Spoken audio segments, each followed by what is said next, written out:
बिहार के बाद बीजेपी के प्लान में बंगाल सबसे ऊपर है। पार्टी ने सूबे में अपनी पूरी ताकत झोंक दी है, लेकिन राज्य में कानून व्यवस्था को लेकर बड़े सवाल खड़े हो रहे हैं।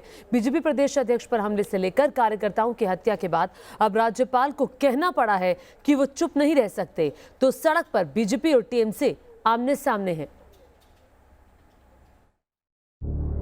बंगाल में चुनाव तो अगले साल होना है, लेकिन बीजेपी और सत्तारूढ़ पार्टी टीएमसी की सियासी लड़ाई अब सड़क पर आ चुकी है।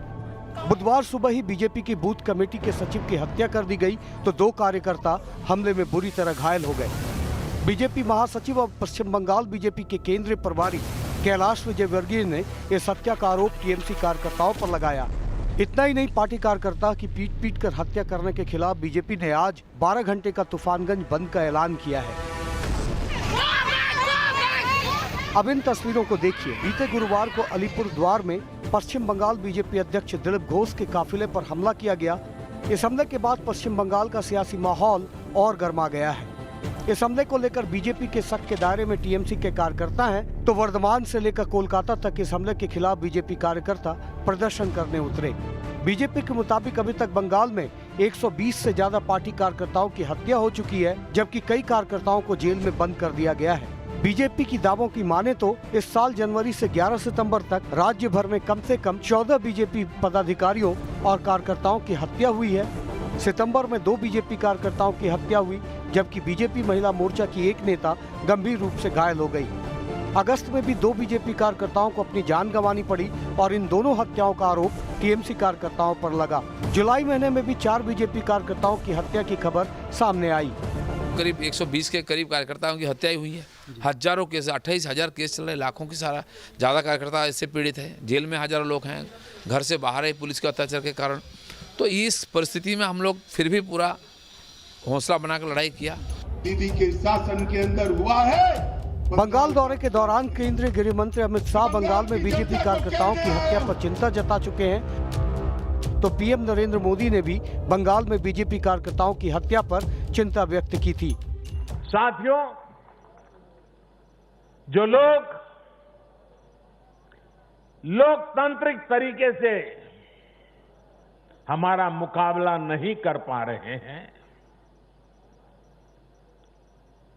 हमें चुनौती नहीं दे पा रहे हैं,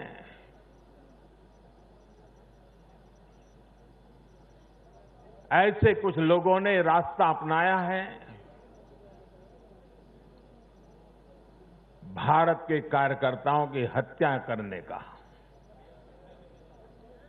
देश के कुछ हिस्सों में उनको लगता है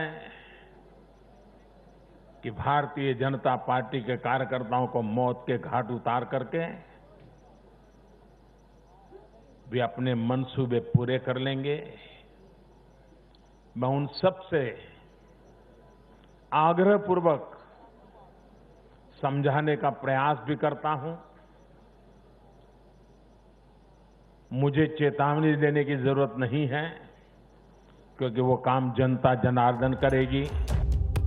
राज्य में बढ़ती चुनावी हिंसा के बाद अब सूबे के राज्यपाल को आगे आना पड़ा है। उन्होंने कहा है कि बंगाल में जो लोग ये सोचते हैं कि चुनाव निष्पक्ष नहीं हो सकते, उन्हें ये सोच बदलनी पड़ेगी। मैं पश्चिम बंगाल की जनता की सेवा करने के लिए कटिबद्ध हूँ और मैं किसी भी परिस्थिति में जनता को हताश नहीं होने दूंगा कि यहाँ निष्पक्ष चुनाव नहीं हो सकते, नहीं होने दूंगा। जो कुछ करना पड़ेगा, आपका राज्यपाल आपके प्रथम सेवक की हैसियत से वो सब कदम उठाएगा जो इसके लिए आवश्यक है।